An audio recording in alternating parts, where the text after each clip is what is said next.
IT ప్రపంచ దిగ్గజాలైన IT కంపెనీలు ఈరోజు నడుస్తున్నాయంటే ఆ కంపెనీల సీఈఓలు మన ప్రాంతంలో చదువుకున్న వాళ్ళు ఈరోజు వరల్డ్ బ్యాంక్ చైర్మన్ సిఎండిగా ఉండే Ajay Banga studied in Hyderabad public school. Satya Nadella Hyderabad student, Shantanu Narayen Hyderabad student, Premji Vasu Hyderabad student, Hyderabad public school students. ఈరోజు పెద్ద పెద్ద గ్లోబల్ కంపెనీలకు సీఈఓలుగా మన దగ్గర చదువుకున్న విద్యార్థులు ఈరోజు ప్రపంచంలోనే గొప్ప కంపెనీలకు ఈరోజు సీఈఓలుగా రాణించారు. ఇది ఒక గొప్ప సక్సెస్ స్టోరీ హైదరాబాద్ నగరానికి ఉన్నది, తెలంగాణ రాష్ట్రానికి. అందుకే ఆ సక్సెస్ స్టోరీని ముందుకు తీసుకెళ్ళాలి, ప్రపంచంతో పోటీ పడే విధంగా మన రాష్ట్రాన్ని తీర్చిదిద్దాలి. తెలంగాణలో ఉండే నిరుద్యోగ యువకులకు లక్షలాది ఉద్యోగాలను ఈరోజు ప్రైవేట్ పరిశ్రమలలో కల్పించాలి. ప్రభుత్వ ఉద్యోగాలే కాదు, మిత్రులు శ్రీధర్ బాబు గారు చెప్పినట్టు తెలంగాణ రాష్ట్ర ప్రభుత్వము ఇప్పటి వరకు 75,000 ప్రభుత్వ ఉద్యోగాలు ఇచ్చింది. భవిష్యత్తులో ఇంకా వేలాది ఉద్యోగాలు ఇచ్చినా 30 లక్షల నిరుద్యోగ యువకులు తెలంగాణ రాష్ట్రంలో ఉన్నారు. మరి వాళ్ళందరికీ ఉద్యోగ ఉపాధి అవకాశాలు కల్పించాలంటే ప్రైవేట్ రంగంలో పెట్టుబడులను ఆకర్షించాలి. ప్రైవేట్ రంగంలోనే ఇవాళ ఐఏఎస్ ఆఫీసర్కి వచ్చే జీతం 2.5-3 లక్షల రూపాయలు. కానీ అదే ఒక ప్రైవేట్ కార్పొరేట్ కంపెనీలో ఈరోజు మనం పత్రికలలో చూస్తున్నాం, సంవత్సరానికి వాళ్ళ ప్యాకేజీలు 5 కోట్లు 10 కోట్ల రూపాయల ప్యాకేజీలు వస్తున్నాయి. రీసెంట్గా ఐఐటి స్టూడెంట్కి 1.5 crore ఆయన ప్యాకేజ్ వచ్చిందంటే నెలకు వాళ్ళ జీతభత్యాలు ఎంత వస్తున్నాయో చూడండి. సో అందుకే తెలంగాణ నిరుద్యోగ యువకులకు ప్రభుత్వ ఉద్యోగాలతో పాటు ప్రైవేటు రంగంలో అంది వచ్చే అవకాశాలను ఈరోజు అందిపుచ్చుకోవాలి. 100 సంవత్సరాల పైగా చరిత్ర కలిగిన ఉస్మానియా యూనివర్సిటీని ఈరోజు పునరుద్ధరించడం ద్వారా పెద్ద యూనివర్సిటీలతో మనం పోటీ పడే విధంగా మన ఎడ్యుకేషన్ ఇన్స్టిట్యూషన్స్ని ఈరోజు అభివృద్ధి చేయాలనుకుంటున్నాం. అందుకే ఈరోజు తెలంగాణ ఎడ్యుకేషన్ పాలసీని అడాప్ట్ చేసుకోవాలని ఈరోజు మనం ఒక కమిటీని అపాయింట్ చేసినాం. తెలంగాణ ఎడ్యుకేషన్ పాలసీని కూడా తొందరలోనే తీసుకురాబోతున్నాం. యంగ్ ఇండియా స్కిల్స్ యూనివర్సిటీతో పాటు young India sports university, young India integrated schools, ఇవన్నీ కూడా తెలంగాణ రాష్ట్రాన్ని అభివృద్ధి చేయడానికి భవిష్యత్ ప్రణాళికల కోసం ఈరోజు తెలంగాణ రాష్ట్ర ప్రభుత్వం ముందుకు వస్తున్నది. అదేవిధంగా నిన్నమన్న సొంత రాష్ట్రంలో కానీ పక్క రాష్ట్రంలో కానీ నీటి వివాదాలకు సంబంధించి పదే చర్చలు జరుగుతున్నాయి. నేను ఈ వేదిక మీద నుంచి ఈ రాష్ట్రంలో ఉండి పక్క రాష్ట్రంలో రాజకీయ పార్టీలలో ఉన్న ప్రజాప్రతినిధులకు ఒక సూచన చేయదలుచుకున్నా, ఒక విజ్ఞప్తి చేయదలుచుకున్నా. మీకు పంచాయతీలు కావాలన్నా నీళ్లు కావాలన్నా అని ఎవరైనా నన్ను అడిగితే తెలంగాణ రాష్ట్రానికి నీళ్లు కావాలని నేను కోరుకుంటా. మీకు వివాదాలు కావాలన్నా, మీకు పరిష్కారం కావాలన్నా అంటే నేను పరిష్కారం కోరుకుంటా. నీళ్ల వివాదం ముసుగులో రాజకీయ ప్రయోజనం పొందాలి అని మా ప్రభుత్వం మా పార్టీ భావించడం లేదు. 2 రాష్ట్రాల మధ్యలో ఉండే సమస్యల్ని శాశ్వతంగా పరిష్కరించాలి అని తెలంగాణ ప్రత్యేక రాష్ట్రాన్ని శ్రీమతి సోనియా గాంధీ గారు కాంగ్రెస్ పార్టీ ఇచ్చింది. కాబట్టి నీళ్ల విషయంలో వివాదాలు, నీళ్ల విషయంలో రాజకీయ లబ్ధి కోసం ఆలోచన చేయొద్దు. రాజకీయాలకు అతీతంగా మనం ఈరోజు ఆలోచన చేసుకొని పరిష్కరించుకోవాలి. ఈ పరిష్కారాలకు చర్చలు ఒక్కటే పరిష్కారము. న్యాయస్థానాల దగ్గరనో ఇతరుల దగ్గర పోయి పంచాయతీ తెంచుకునే కంటే మనమే కూర్చొని మన సమస్యల్ని సామరస్యపూర్వకంగా పరిష్కరించుకోవాలనేదే మా విధానము.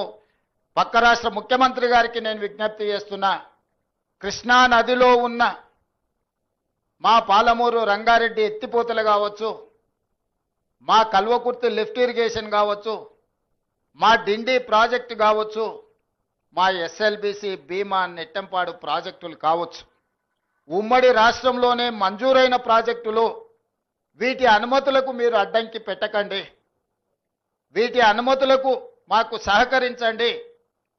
ఉమ్మడి రాష్ట్రంలో ఉన్నప్పుడే మంజూరైన ఈ ప్రాజెక్టులకు ఆంధ్రప్రదేశ్ రాష్ట్రం నుంచి అభ్యంతరాలు రావడం వల్ల ఎన్విరాన్మెంట్ క్లియరెన్సులు కానీ సిడబ్ల్యూసి క్లియరెన్సులు తెచ్చుకోవడంతో మాకు సమస్యగా మారింది. ఇవి రాకపోవడం వల్ల మాకు రావాల్సిన బ్యాంకులో నుంచి రుణాలు కానీ కేంద్ర ప్రభుత్వం అందించాల్సిన సహాయం కానీ యాక్సిలరేటెడ్ ఇరిగేషన్ బెనిఫిషియరీ ప్రోగ్రాంలో కేంద్ర ప్రభుత్వం 60% నిధులు ఇవ్వడానికి అవకాశం ఉన్న ప్రాజెక్టులు మాకు రావడం లేదు. దాంతోని మాకు తీరని ఆర్థిక భారం మా రాష్ట్రం మీద పడుతుంది. ఇవన్నీ కూడా మీరు సహకరించండి. మీకేమైనా సమస్యలు ఉంటే కూడా మేము సానుకూలంగా ఆలోచన చేస్తాం. మేము వివాదం కోరుకోవడం లేదు. నేను మరొక్కసారి ఈ వేదిక మీద నుంచి చెప్పదలుచుకున్నా. నేను శాశ్వత పరిష్కారాన్ని కోరుకుంటున్నా. ఇది రాజకీయ ప్రయోజనం కాదు, ప్రజల ప్రయోజనము, రైతుల ప్రయోజనము, పెట్టుబడిదారుల ప్రయోజనము. ఇంతకుముందే మిత్రులు శ్రీధర్ బాబు గారు వస్తూ చెప్తున్నారు, మనం డేటా సెంటర్స్ని అత్యధికంగా ఈ ప్రాంతంలో అడుగుతా ఉన్నారు. డేటా సెంటర్స్ని ఇక్కడ పెట్టాలి అని అంటే విద్యుత్తుతో పాటు నీరు కూడా అవసరము అని. మరి కృష్ణానది నుంచి నీటిని తరలించాలన్నా యాదాద్రి పవర్ ప్రాజెక్టు నుంచి మనము పవర్ కనెక్షన్స్ తీసుకోవాలన్నా ఈరోజు తెలంగాణ రాష్ట్రానికి పోర్టు లేదు. దేశంలో ఏకైక రాష్ట్రం పోర్టు లేని రాష్ట్రం తెలంగాణ రాష్ట్రం. మరి ఈరోజు పోర్ట్ కనెక్టివిటీ ఉంటేనే మ్యానుఫ్యాక్చరింగ్ యూనిట్ ఇండస్ట్రీస్ వస్తాయి. దానికి అందుకే మచిలీపట్నం పోర్ట్కి డైరెక్ట్గా భారత్ ఫ్యూచర్ సిటీ నుంచి 12 lane express highway with controlled access with railway కనెక్టివిటీతో ఈరోజు కేంద్ర ప్రభుత్వం నుంచి మనం అనుమతులు అడిగినాం. ఇలాంటి అభివృద్ధి జరగాలంటే పక్క రాష్ట్రంతో కూడా మనకు సయోధ్య ఉండాలి, పక్క రాష్ట్ర సహకారం కూడా ఉండాలి. పక్క రాష్ట్ర సహకారం లేకుండా, సయోధ్య లేకుండా మచిలీపట్నం పోర్టు కానీ కృష్ణపట్నం పోర్టు కానీ పోర్ట్ కనెక్టివిటీ తెలంగాణ రాష్ట్రానికి రాదు. తెలంగాణ రాష్ట్రానికి పోర్ట్ కనెక్టివిటీ రావాలంటే పక్క రాష్ట్ర సహకారం ఉండాలి. అదేవిధంగా పక్క రాష్ట్రానికి కూడా అమరావతి అభివృద్ధి చెందాలంటే హైదరాబాద్ సహకారం ఉండాలి. నగరం అభివృద్ధి జరగాలంటే భవనాలు కడితే సరిపోదు. భవనాలలో వచ్చే పరిశ్రమలు, సాంకేతిక నైపుణ్యం ఉన్న సిబ్బంది కూడా అవసరం. వాళ్ళు హైదరాబాద్ నగరంలో ఉన్నారు. అందుకే రెండు రాష్ట్రాలు ఇచ్చిపుచ్చుకునే ధోరణిలో ముందుకు వెళ్ళాలి. పక్క రాష్ట్రంతో తప్పకుండా చర్చలు కొనసాగుతాయి. పక్క రాష్ట్రాలతో వివాదాలు పెట్టుకోవాలన్న ఆలోచన మాకు లేదు. అది కర్ణాటక అయినా, మహారాష్ట్ర అయినా, ఆంధ్రప్రదేశ్ అయినా, తమిళనాడు అయినా పక్కనుండే రాష్ట్రాలతో వివాదాలు మేము కోరుకోవడం లేదు. పక్కనున్న రాష్ట్రాలతో ఉన్న సమస్యల్ని చర్చల ద్వారా శాశ్వతంగా పరిష్కరించాలని కోరుకుంటున్నాము. పక్క రాష్ట్రాలను కూడా ఒక అడుగు ముందుకు వేయండి. మీరు సానుకూలంగా ఒక అడుగు ముందుకు వేస్తే 10 అడుగులు ముందుకు వేసే తత్వం తెలంగాణ ప్రజలలో, తెలంగాణ రక్తంలో ఉన్నది. సంపూర్ణంగా మేము సమస్యల పరిష్కారం కోసం ముందుకు వస్తామని తెలియజేస్తూ మరొక్కసారి పరిశ్రమ స్థాపించిన యంగ్ ఎంటర్‌ప్రెన్యూర్స్ని ఈరోజు నేను మనస్ఫూర్తిగా అభినందిస్తున్నా. ప్రభుత్వం వైపు నుంచి సంపూర్ణమైన సహకారం ఉంటుంది. రేపటి భవిష్యత్ నగరమే భారత్ ఫ్యూచర్ సిటీ. రంగారెడ్డి జిల్లా మహేశ్వరం రాజేంద్రనగర్ ప్రాంతంలో ఒక అద్భుతమైన నగరం రాబోతుంది. రేపటి భవిష్యత్తులో ప్రతిష్టగా, గొప్పగా, ఇప్పుడున్న దాంట్లో మీరు ఎక్కడుంటారంటే జూబ్లీ హిల్స్లో ఉంటున్నామని పెద్ద పెద్ద వాళ్ళు చెప్పుకుంటుంటారు. అదొక స్టేటస్ సింబల్ లాగా. రాబోయే 10 ఇయర్స్లో భారత్ ఫ్యూచర్ సిటీలో ఉంటున్నామని చెప్పుకోవడం ఒక స్టేటస్ సింబల్గా మారుతుంది. ఈ ప్రాంతంలో ఉన్న రైతులకు అగ్వకు సగ్వకు భూములు అమ్ముకోకండి. మీ భూముల విలువ తొందరలోనే పెరుగుతుంది. అదే సమయంలో అభివృద్ధి కూడా సహకరించండి. అభివృద్ధికి సహకరించకపోతే ఈ ప్రాంతంలో అభివృద్ధి రాదు. అభివృద్ధి రాకపోతే మీ భూముల విలువ, మీ ఆస్తుల విలువ పెరగదు. అభివృద్ధికి సహకరించండి.